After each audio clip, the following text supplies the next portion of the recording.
PhD చేసాడు, నేను PhD చేసిన, అయితే మేము అకాడమిషియన్సా? రైట్ కాదు, మేము రీసెర్చ్ ఐపీలో చెప్పిండు, ఐపీలో ఆ చెప్పిండు, మాత్రం గుర్తు తేడా చేసుకో. జరగకపోతే ఎట్లయితే? రైట్ ఐపీలో చెప్పిండు.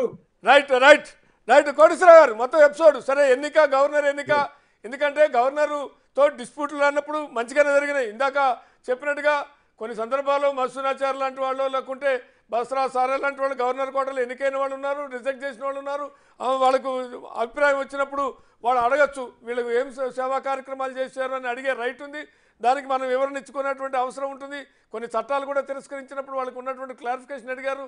మంత్రులు పోయి అధికారులు పోయి క్లారిఫికేషన్ ఇచ్చారు, కొన్నిటిని ఆమోదించారు, కొన్నిటిని పెండింగ్లో పెట్టి, ఇవన్నీ ఉంటాయి ప్రాసెస్. సరే, గవర్నర్తో ఉండే రిలేషన్ బట్టి ఉండొచ్చు, లేదు వాళ్ళకి వచ్చినటువంటి అనుమానాన్ని బట్టి ఉండొచ్చు, ఇవన్నీ ఉండొచ్చు. కానీ ఎన్నిక చేసినప్పుడు ఒకసారి ఒక రిజెక్ట్ అయింది అన్నప్పుడు మళ్ళీ ఇవి కూడా రిజెక్ట్ అయితే ఏమో అనుమానం రావాలి కదా.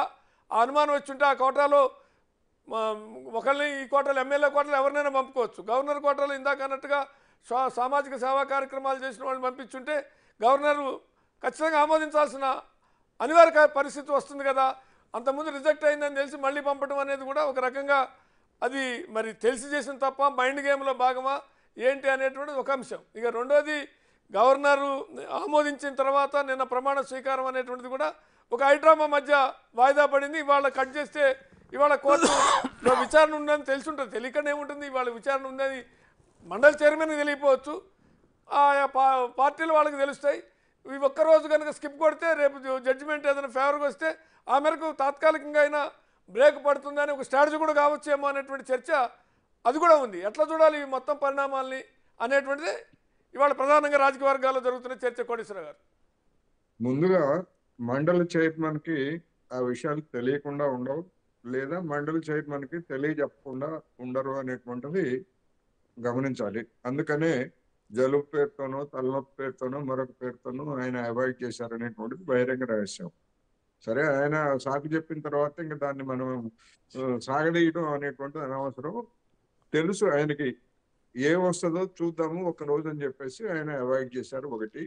రెండోది, వీళ్ళు ఎంచుకున్న టైం కూడా అటువంటిది తీర్పు లేదా అటువంటి ఆదేశం రాకముందే పూర్తి చేసుకోవాలనేటువంటి ఉద్దేశం వీళ్ళకి కూడా ఉండొచ్చు, నేను కాదంటే.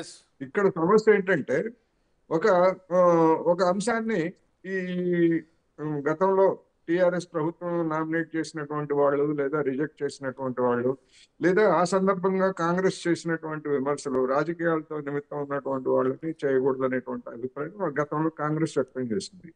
ఇప్పుడు ఇక్కడికి వచ్చేసరికి కోదండరామ్ది కూడా అలాంటి అంశమే.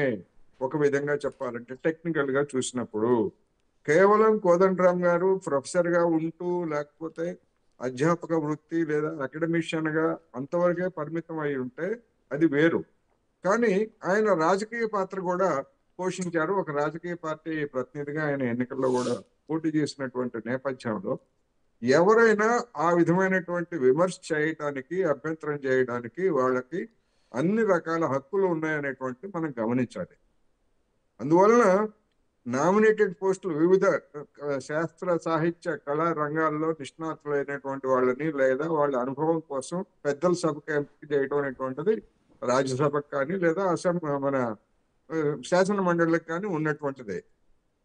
ఇక్కడ గమనించాల్సింది ఏంటంటే అసలు గవర్నర్ల గురించి కూడా ఇటువంటి విమర్శ ఉంది కదా. యాక్టివ్ పాలిటిక్స్ లో ఉన్నటువంటి వాళ్ళని ఎవరిని కూడా గవర్నర్లుగా నియమించకూడదు. అలా అనుకున్నప్పుడు తమిళిసై గారు ఏకంగా బీజేపీ నాయకురాలుగా ఉంటూ ఇక్కడ గవర్నర్ గా ఆమె బాధ్యతలు స్వీకరించారు. అందుకని అసలు ఆమెకే అర్హత లేదు ఒక విధంగా చెప్పాలంటే, సాంకేతికంగా చెప్పాలంటే. అందువల్ల ఇప్పుడు కోర్టుకి వెళ్ళింది కనుక ఈ వివాదం, కోర్టు దీని మీద ఒక స్పష్టత ఇవ్వాలి. అంటే కేవలం గవర్నర్ విచక్షణకు సంబంధించి మాత్రమే మేము చూస్తాము, మిగిలిన అంశాలను మేము పట్టించుకోమని చెప్తుందా, లేకపోయేట్లయితే నామినేట్ చేసినటువంటి వ్యక్తుల యొక్క రాజకీయ కార్యకలాపాలు కానీ, రాజకీయ ప్రమేయాలు కానీ ఏమైనా ఉన్నాయా, ఉంటే అటువంటి వాళ్ళని తిరస్కరించాలా లేదా అనేటువంటి ఒక ధర్మ సందేహం. డెఫినెట్ గా న్యాయస్థానాల ముందు ఇలాంటి అనేకమైనటువంటి సమస్యలు గతంలో మన వాడు నామినేట్ చేసినటువంటి వాళ్ళు ఎవరు వివాదాస్పదం చేయలేదు కనుక దాన్ని అంగీకరించారు. ఇప్పుడు వివాదాస్పదం అయింది కనుక నా అభిప్రాయం ఏంటంటే కోర్టు దీనికి ఏ విధంగా తీర్పు ఇస్తుంది, గవర్నర్ విచక్షణాధికారాన్ని కోర్టు సవాల్ చేస్తుందా అంటే మరి చేయడానికి లేదు. ఎందుకంటే న్యాయ వ్యవస్థకి అటువంటి అధికారం ఇచ్చినట్టుగా నాకైతే లేదు. ఒకవేళ లేదు, మాకు న్యాయ వ్యవస్థకి గవర్నర్ అధికారాలు లేదా రాష్ట్రపతి అధికారాల మీద న్యాయ వ్యవస్థ కంటే సుప్రీంకోర్టుకు కానీ హైకోర్టుకు కానీ రైట్ ఉన్నది మేము అని చెప్పేసి ఒకవేళ ఏమన్నా ఇస్తారా అనేటువంటిది ఇప్పుడు జనంలో ఉన్నటువంటి సందేహం. అందుకని కోర్టు ఇచ్చేటువంటి తీర్పు అనేటువంటిది కూడా రాబోయే రోజుల్లో రాజకీయ పార్టీలకి, అధికారంలో ఉన్నటువంటి వాళ్ళకి, లేదా ఇప్పుడు ప్రతిపక్షంలో ఉండి తర్వాత మళ్ళా మేము అధికారానికి వస్తామని చెప్పుకునే వాళ్ళకి కానీ ఎవరికైనా కానీ ఇది ఒక అనుభవంగా, గుణపాఠంగా తీసుకోవాలి అనేటువంటిది నా అభిప్రాయం. అయితే నేను అనుకోవటం ఈ కేసు ఇప్పుడు నడుస్తున్నటువంటి కేసు ఇది తాత్కాలికమే. గవర్నర్ విచక్షణని, అధికారాన్ని కోర్టులు అంగీకరిస్తాయి అనేటువంటిది నా అభిప్రాయం. అయితే కోర్టు అంగీకరించినంత మాత్రాన విమర్శకి పదులు లేకుండా పోతుందా? విమర్శ తప్ప అంటే దాన్ని మనం తప్పు అని చెప్పలేము. డెఫినెట్ గా కోదండరామ్ గారు ఒక అధ్యాపక వృత్తికే పరిమితం కాలేదు, అకాడమిషియన్ గానే ఆయన ఉండలేదు, రాజకీయ రంగంలో కూడా ప్రవేశించారు.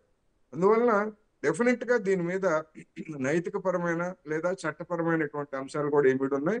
అందుకని కోర్టు తీర్పు పూర్తిగా వచ్చిన తర్వాత దీని మీద సమగ్రమైనటువంటి చర్చ జరుపుకుంటే బాగుంటుంది అనేది నా అభిప్రాయం.